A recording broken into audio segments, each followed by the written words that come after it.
Sejam bem-vindos a mais uma leitura diária. A passagem de hoje se encontra no livro de Ezequiel, do capítulo 46 ao capítulo 48, O Rei e as Festas. O Senhor Deus diz: o portão do leste, que dá para o pátio de dentro, deverá ficar fechado nos 6 dias úteis, mas será aberto no sábado e na festa da lua nova.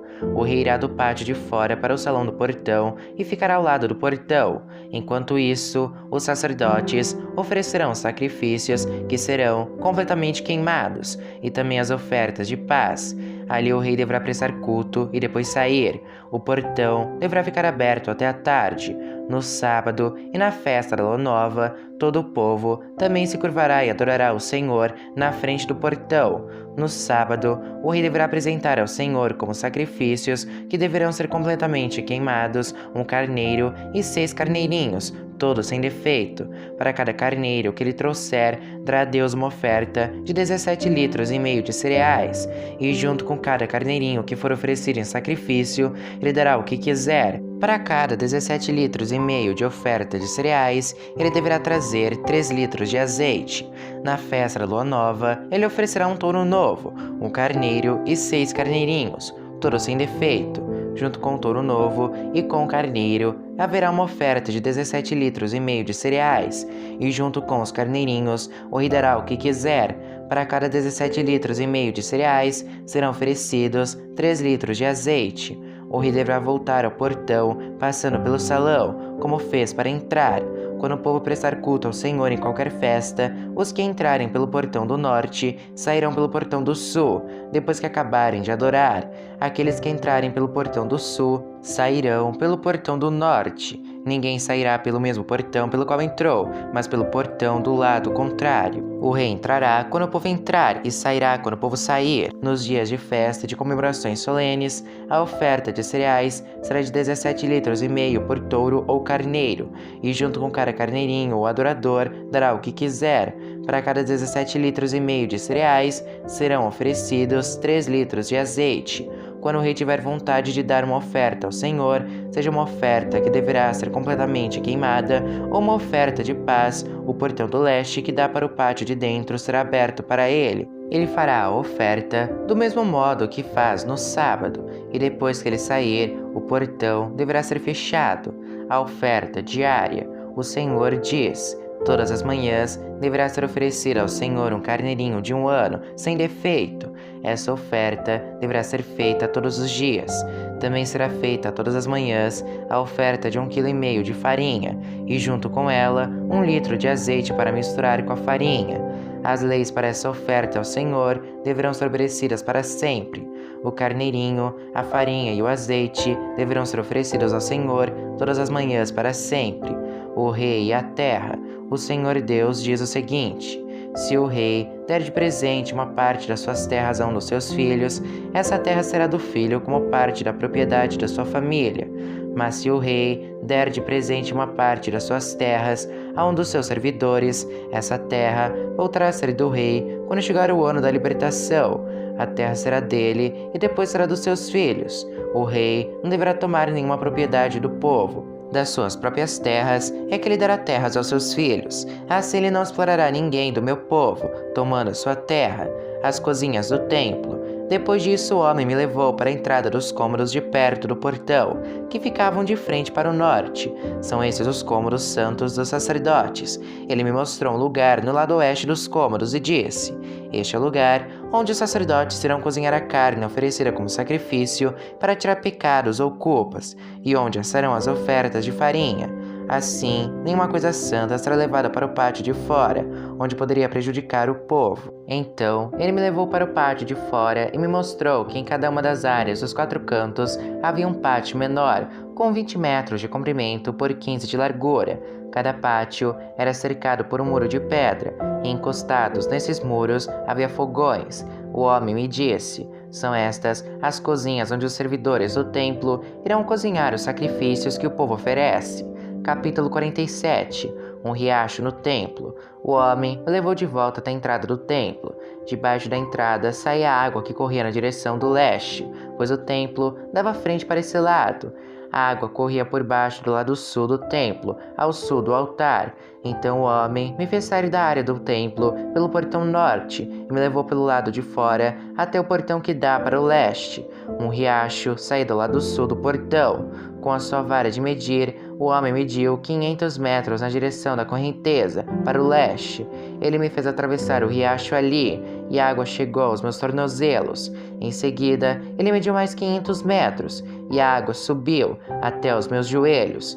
Mais 500 metros, e a água chegou até minha cintura. Finalmente, mediu mais 500 metros, e o rio era tão fundo que eu não podia atravessar. Era fundo demais para ser atravessado, a não ser a nado. Aí ele me disse: Homem mortal, preste muita atenção em tudo isso. Então, o homem me levou de novo para a margem. Quando cheguei lá, vi que havia muitas árvores nos dois lados. Então ele me disse: Esta água corre para o leste e desce até o Rio Jordão e até o Mar Morto. Quando entra neste mar, ela faz com que a água salgada do mar vire água doce. Em todo lugar por onde esse rio passar, haverá todo tipo de animais e de peixes. O rio fará com que as águas do Mar Morto fiquem boas, e ele trará vida por onde passar. Desde a fonte de Gede até a de Glaim, haverá pescadores na praia do mar, e ali eles acenderão as suas redes para secarem. Haverá ali muito peixe e muitas espécies de peixes, como no mar Mediterrâneo. Mas nos brejos e nos charcos a água não ficará boa. Essa água servirá para a produção de sal. Nas duas margens do rio crescerão árvores frutíferas de todo tipo. As suas folhas nunca murcharão, e as árvores nunca deixarão de dar frutas. Darão frutas novas todos os meses, pois são regadas pelo rio que vem do templo. As frutas servirão de alimento, e as folhas de remédio. As fronteiras do país, o Senhor Deus disse: são estes os limites da terra que será dividida entre as 12 tribos, sendo que a tribo de José receberá 2 partes. Eu jurei aos antepassados de vocês que darei esta terra a eles, para ser sua propriedade. Agora dividam entre vocês a terra em partes iguais.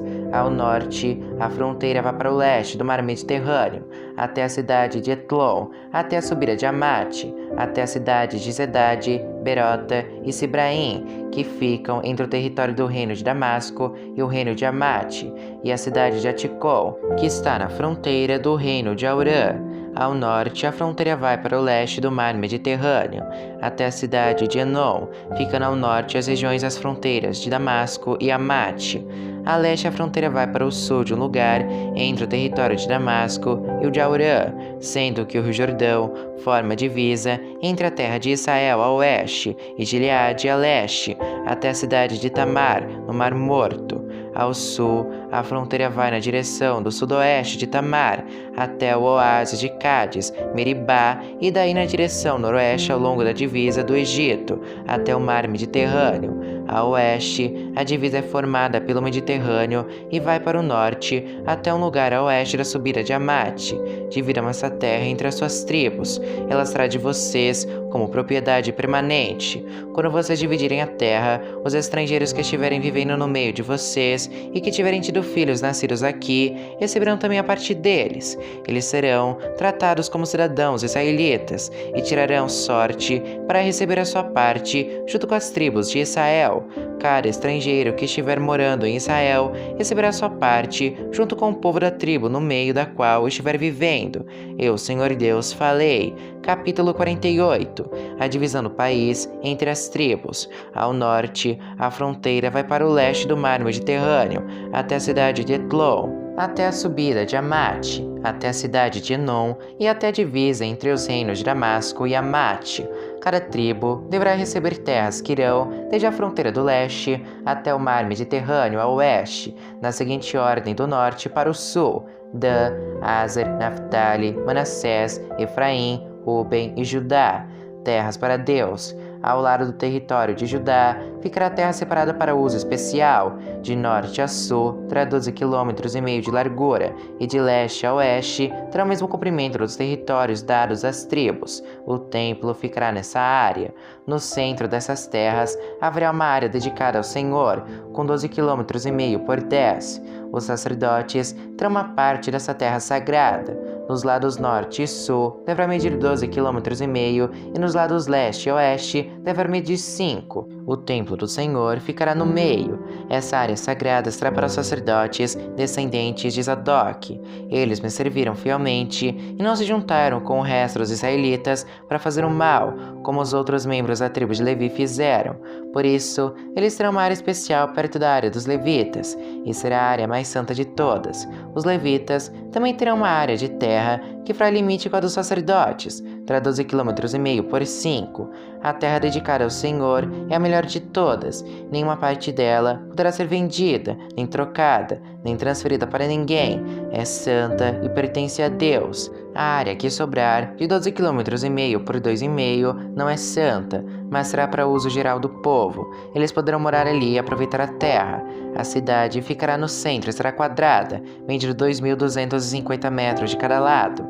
Em toda a volta da cidade, de cada lado, haverá um espaço livre de 125 metros de largura. A terra que sobrar, depois de construída a cidade nas terras ao lado da área sagrada, 5 km por 2,5 para o leste e 5 km por 2,5 para o oeste, essa terra será usada pela gente que mora na cidade, para nela fazerem plantações. Quem trabalhar na cidade, seja de que tribo for, poderá cultivar essa terra. Assim a área toda será quadrada, medindo 12,5 km de cada lado, e incluirá as terras ocupadas pela cidade, terras para o rei, depois que a área do templo, as terras dos sacerdotes e dos levitas e a terra para a cidade forem tiradas dessa porção de 12,5 km, toda a terra que sobrar dos dois lados, a leste e a oeste, será do rei. A leste, a terra do rei chegará até a fronteira leste e a oeste irá até o mar Mediterrâneo. Ao norte, o limite é o território da tribo de Judá e ao sul é da tribo de Benjamim. Terras para as outras tribos. Ao sul dessa porção especial, cada uma das outras tribos receberá uma porção de terra que irá da fronteira leste na direção oeste até o mar Mediterrâneo, na seguinte ordem de norte a sul: Benjamim, Simeão, Isacar, Zebulon e Gade. Na parte sul do território da tribo de Gade, a fronteira irá na direção sudoeste, desde a cidade de Tamar até o oásis de Cádiz, e daí para o noroeste, seguindo a fronteira do Egito até o mar Mediterrâneo. O Senhor Deus disse: é assim que o país será dividido em partes que serão das tribos de Israel e que passarão para os seus descendentes. Os portões de Jerusalém. Haverá 2 entradas na cidade de Jerusalém. Cada muralha medirá 2.250 metros e terá 3 portões, cada um com o nome de uma tribo. Os portões da muralha do norte receberão os nomes de Ruben, Judá e Levi. Os da muralha do leste receberão os nomes de José, Benjamim e Dan.